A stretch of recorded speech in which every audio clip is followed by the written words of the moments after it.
morning student. Now we'll start chapter 4 climate. We will do the revision of this chapter. Okay, we'll start from weather and climate. Okay, weather is the condition of the atmosphere at a particular place and time. Okay student, do you know what is the meaning of weather?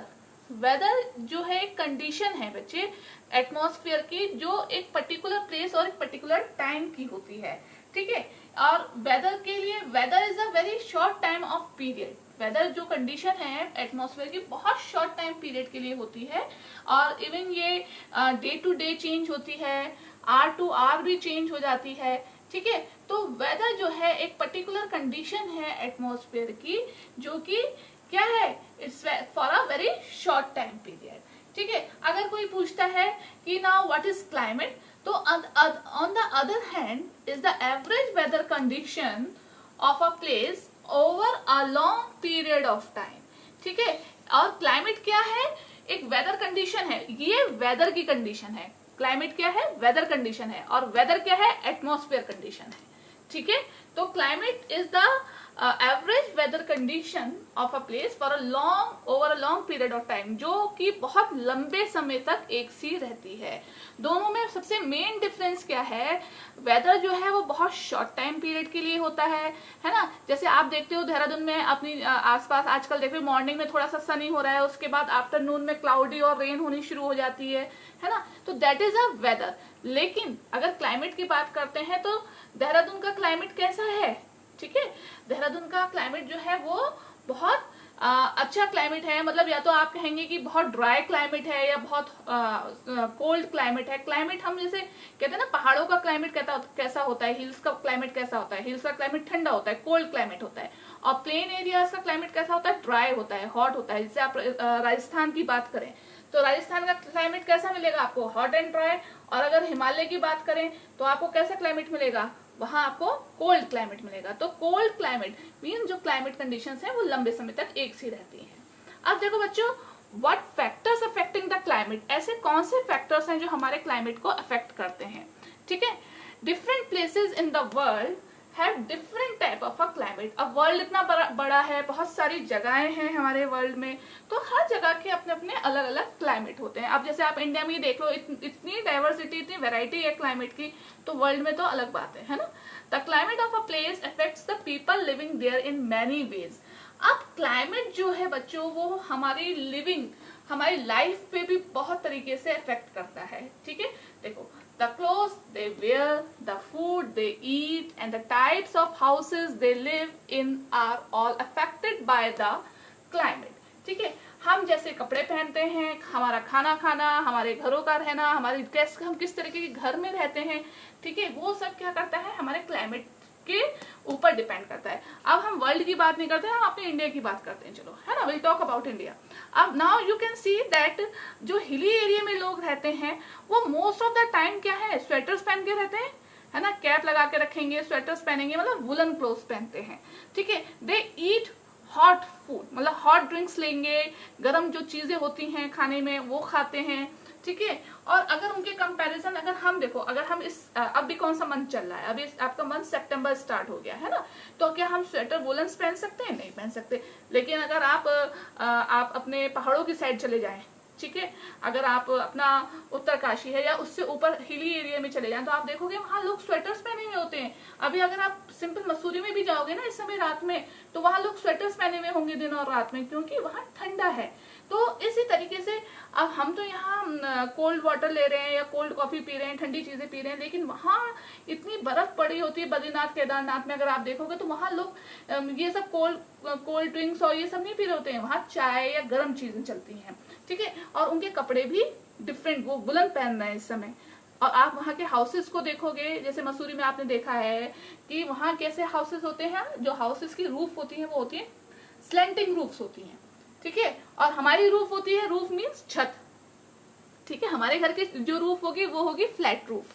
और जो पहाड़ों के घर, जो hilly area में houses होते हैं, उनकी जो हिल्स होती हैं वो जो उनकी रूफ होती है वो कैसी होती है, स्लैंटिंग होती है. मीन्स जब उन पे बर्फ गिरे तो वो जमे ना, और वो स्लैंट मीन्स फिसल जाए. ठीक है, तो ये सब चीजें जो होती हैं क्लाइमेट जो है वो हमारे हर तरीके से वे ऑफ लिविंग को अफेक्ट करता है, ठीक है। Now the factors that determine the climate of a place are, अब देखो किस जगह का कैसा क्लाइमेट होगा, ये कुछ फैक्टर्स हैं जो उस चीज को डिटरमाइन करते हैं कि क्या मेन फैक्टर्स कौन कौन से हैं, देखते हैं। Distance from the equator, equator आप सबको पता है, ठीक है। This is I show you here, okay. यहाँ आप देखो ये जो लाइन है, this is a one imaginary line which divide the earth into two parts, northern hemisphere and the southern hemisphere, ठीक है। तो ये जो इमेजिनरी लाइन होती है वो क्या है, हमारी इक्वेटर कहलाती है, ठीक है स्टूडेंट्स। तो देखो the area on the both side of equator, factor sorry I am here only, first factor है डिस्टेंस फ्रॉम द इक्वेटर, जो प्लेस है वो इक्वेटर से कितनी दूर है। सेकेंड है height above the sea level, sea level से उसका हाइट कितना है, ये मैं सब बताऊंगी अभी आपको। Distance from the sea, distance from sea से कितनी दूरी पर है। विंड्स और the amount of moisture in the air, और हवा में कितना मॉइस्चर है, ये सब हम पॉइंट्स अभी डिस्कस करेंगे, ठीक है।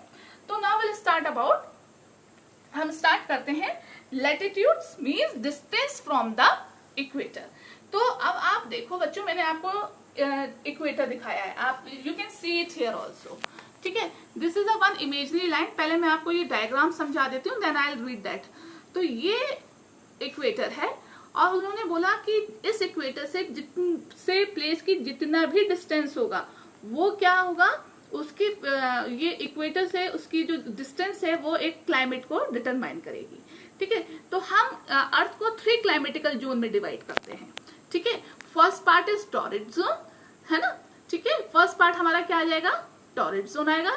देन हमारा आएगा टेम्परेट जोन, ठीक है। यहाँ आपने दोनों साइड देखा होगा, नॉर्दर्न टेम्परेट जोन लिखा हुआ है, सदर्न साउथ टेम्परेट जोन लिखा हुआ है मैंने। देन यहाँ ऊपर टॉप पे आप ब्लू कलर से देख रहे होंगे, this is a frigid zone, ठीक है। Here it is also a frigid zone, ठीक है स्टूडेंट। तो now will study about the first torrid zone. The area on the both side of the equator between the Tropic of Cancer and the Tropic of Capricorn is called the torrid zone, ठीक है। अब area जो कि हमारे tropic of cancer और tropic of Capricorn southern में पड़ता है उसके बीच में लाइज करेगा, तो वो क्या कहलाता है, टॉरिड जोन कहलाता है। The word torrid means extremely hot, torrid का मतलब ही बहुत ज्यादा गर्म है, जहां टॉरिड आए आप समझ जाना बच्चों कि इसका मतलब एक्सट्रीमली हॉट है, ठीक है। तो जो टॉरिड जोन होते हैं स्टूडेंट्स, वहां क्या होता है, बहुत ज्यादा गर्मी पड़ती है, क्योंकि देखो अब मैंने आपको यहाँ पर एक और दिखाया है टॉरिड जोन, देखो इसका एक्चुअल ये हमारा टॉरिड जोन इसमें भी दिखाई दे रहा है, ये हमारा, ठीक है। तो equator from tropic of cancer capricorn and tropic of cancer, ठीक है। ये एरिया जो मैंने ऑरेंज शो करा है वो टॉरिड जोन है। अब ये white is torrid zone, look at here. अभी यहाँ ये सन रेसेस है, तो सन रेसेस डायरेक्टली कहाँ फॉल हो रही हैं, इस एरिया में फॉल हो रही हैं।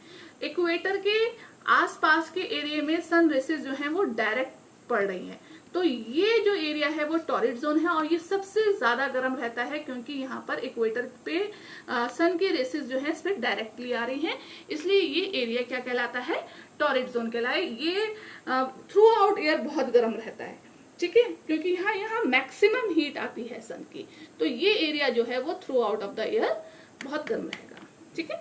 Now second zone will study about temperate zone, ठीक है। टेम्परेट जोन पढ़ते हैं, ठीक है। The area that lie between the Tropic of Cancer and the Arctic Circle, जो एरिया ट्रॉपिक ऑफ कैंसर से लेकर Arctic Circle in the northern hemisphere, ठीक है, इन द नॉर्दर्न हेमिस्फीयर में पड़ता है, and the Tropic of Capricorn and Antarctic Circle in the southern hemisphere are called a tropic temperate zone. ये क्या कहलाता है, टेम्परेट जोन कहलाता है, ठीक है। Now come back for this, अब इधर आ जाओ दोबारा से, हम अपने इस पे समझते हैं, ठीक है। अब देखो ये जो हमारा है ये है हमारा ट्रॉपिक ऑफ कैंसर, ये लाइन जो है वो ट्रॉपिक ऑफ कैंसर है। इस ट्रॉपिक ऑफ कैंसर से लेके आर्टिक सर्कल तक ये जो एरिया पड़ेगा बच्चों वो होता है हमारा टेम्परेट जोन, मैंने लिखा हुआ भी है नॉर्थ टेम्परेट जोन, जो ग्रीन कलर से मैंने शो करा है, ठीक है। ये एरिया टेम्परेट जोन पड़ेगा, ट्रॉपिक ऑफ कैंसर से लेकर आर्टिक सर्कल तक। इधर सॉर्दर्न हेमिस्फीयर में देखोगे तो ट्रॉपिक ऑफ कैप्रिकॉर्न से लेकर अंटार्कटिक सर्कल तक ये एरिया आपका टेम्परेट जोन होगा। टेम्परेट जोन में बेटा आपकी जो सन रेसेस होती हैं थोड़ी सी, आप देखो अभी इक्वेटर पे यहाँ टॉरिड जोन है तो यहाँ फ्लैट रेसेस पड़े, लेकिन जैसे जैसे यहाँ आगे की साइड बढ़ेंगी, इस साइड बढ़ेंगी तो वो स्लैंट होती चली जाएंगी। ठीक है, means towards the pole, means यहाँ नॉर्थ पोल है और ये साउथ पोल है, तो टूवर्ड्स द पोल जब सन रेसेस जाती हैं तो वो क्या है, स्लैंट होती चली जाती है, और उनकी जो हीटनेस होती है, उनकी जो लाइट होती है वो कम होती चली जाती है। तो जो हमारे टेम्परेट जोन होते हैं वहां का जो टेम्परेचर होता है वो मॉडरेट टेम्परेचर होता है। ठीक है, वहां ना तो बहुत ज्यादा गर्मी पड़ती है और ना ही बहुत ज्यादा सर्दी पड़ती है, मीन्स वहां नॉर्मल एक मॉडरेट टेम्परेचर जो है वो यहाँ रहता है। इसको हम माइल्ड क्लाइमेट भी कहते हैं। टेम्परेट जोन में कैसा क्लाइमेट होता है, mild climate, neither too very hot nor very cold, ना तो बहुत ज्यादा गर्म ना ही बहुत ज्यादा ठंडा।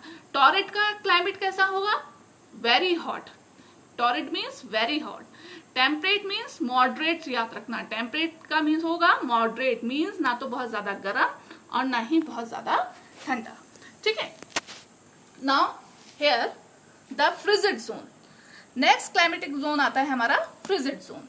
The area between the Arctic Circle and the North Pole in the northern hemisphere and between the Antarctic Circle and the South Pole in the Southern Hemisphere receive very little heat from the sun, है ना, and throughout of the year most of the part is covered with a large piece of snow that is called the frigid zone। Frigid किससे बना है, हमारा fridge से बना है। Fridge में देखा है बर्फ जमती है, ठीक है, उससे हम याद रखेंगे कि फ्रिजिड जोन क्या है, frigid zone is very cold, extremely cold over there. ठीक है, अब नाउ कम बैक हियर, अब आप ये देखो, ये अंटार्कटिक सर्कल की लाइन है। ठीक है, इस अंटार्कटिक सर्कल से then you go for this North Pole, ये जो नॉर्थ पोल है, इतना जो एरिया है ये आपका फ्रिजिड जोन है। इस पे सन की लाइट सबसे ज्यादा कम पड़ती है, इसलिए यहाँ थ्रू आउट द ईयर यहाँ स्नो रहती है। ठीक है, सेम आप सॉर्दर्न हेमिस्फीयर में देखोगे, सदर्न हेमिस्फीयर में आपका ये Antarctic Circle to South Pole, Antarctic Circle to South Pole, this is called a frigid zone.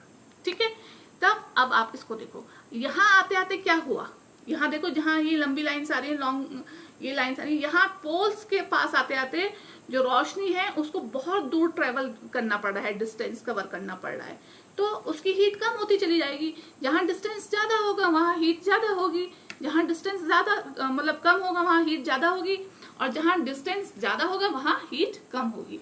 तो इस तरीके से क्या होगा, ये फ्रिजिड जोन कहलाता है। ठीक है, फ्रिज से याद रखना, फ्रिजिड जोन, यहाँ थ्रू आउट ईयर स्नो ही रहती है।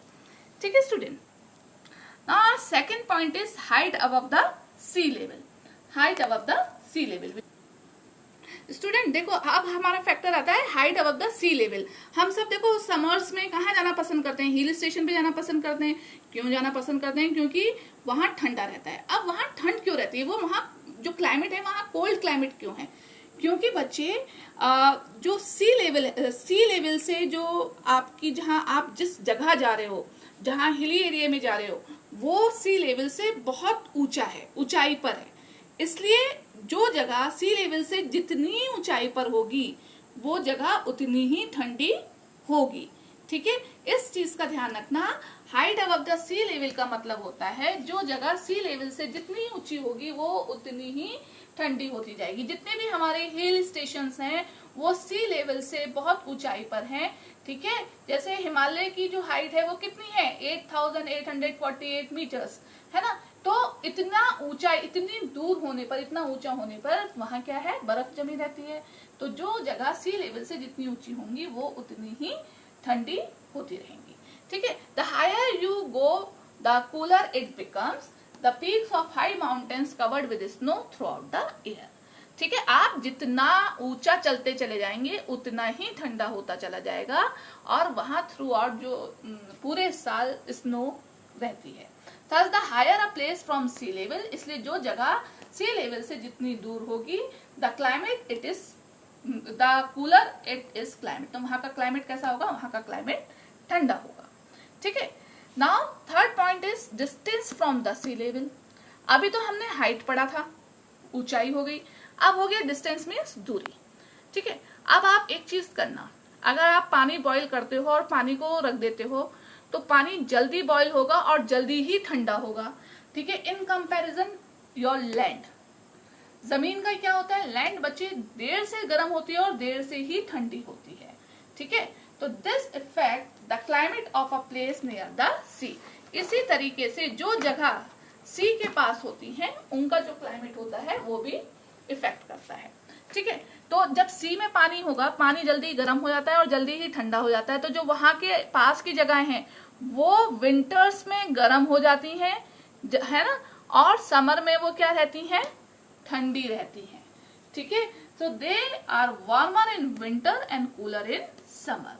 Then places far away from the sea, ऐसे ही जो जगह सी से दूर होंगी वो क्या होगा, वहां जो जगह सी से दूर होंगी वहां समर में गर्मी ज्यादा हो जाएगी और विंटर में, ठीक है, ठंडा रहेगा. अब जैसे आप देखो, हम कहेंगे कि for example Mumbai is a closer to the equator than Delhi, है ना. मुंबई जो है वो इक्वेटर के पास है, लेकिन क्या होता है ना, जो दिल्ली है वो बहुत ज्यादा गर्म हो जाता है समर में, है ना, और मुंबई जो है वो क्या है, वो बहुत कूल और बहुत अच्छा रहता है वहां का मौसम. क्यों रहता है, क्योंकि वो किसके पास है, वो सी लेवल के पास, इक्वेटर के पास तो है लेकिन उसके पास क्या है, सी है. इसलिए जो प्लेसेस सी के नियर बाय होते हैं वहां समर कैसी होती हैं, कूल होती हैं. ठीक है. यही एक मेन रीजन है कि जो समर में दिल्ली बहुत ज्यादा गर्म हो जाता है और मुंबई जो है वो कूल रहता है. ठीक है ना. नेक्स्ट है हमारा विंड्स. देखो, विंड्स मीन्स हवाएं.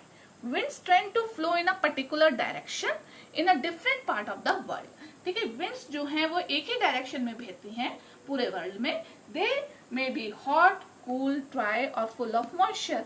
ये गर्म भी हो सकती हैं, ड्राई भी हो सकती हैं, बहुत ठंडी भी हो सकती हैं, उनमें मॉइस्चर भी हो सकता है, depending on where they come from. ये डिपेंड करता है कि वो कहाँ से आ रही हैं. अब देखो, now you can see it here in your book students. For example, है ना, यहां से करते हैं. For example, the monsoon wind from India, from the Indian Ocean and Arabian Sea brings rain to large part of India.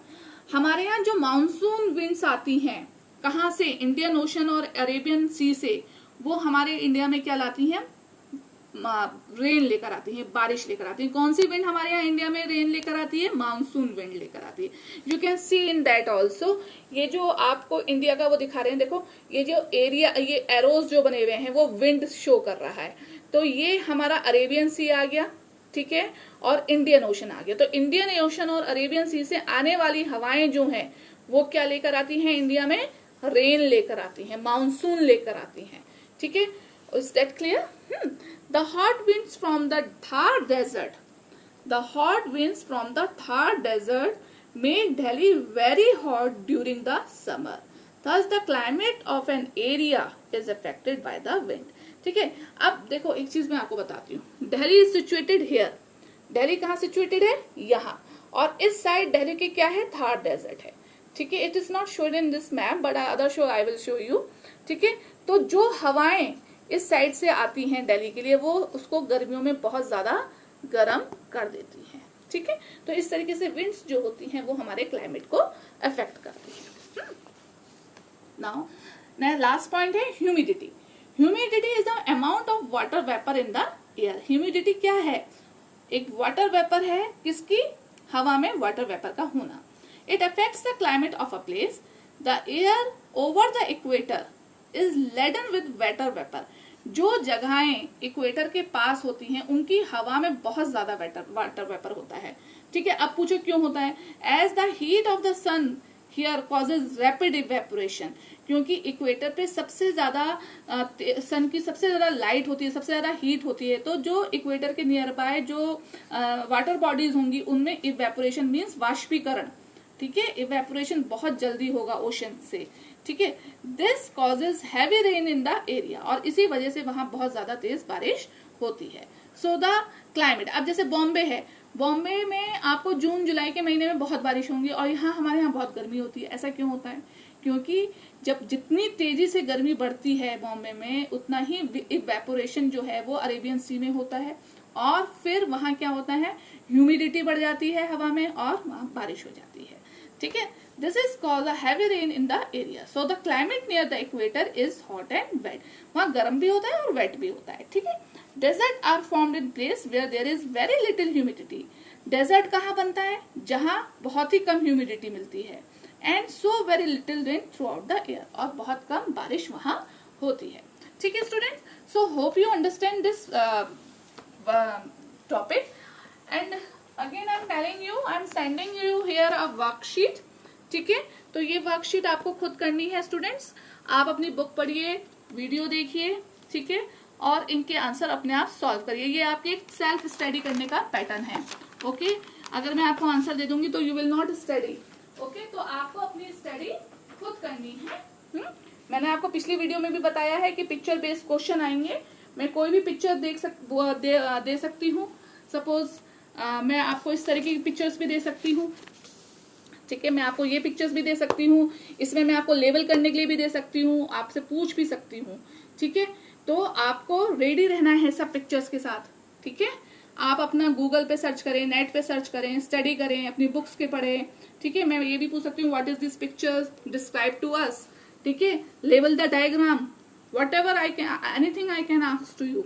I am telling you again and again कि I will definitely give you the picture based questions, so you have to study with pictures also, okay. So have a nice day, good day students.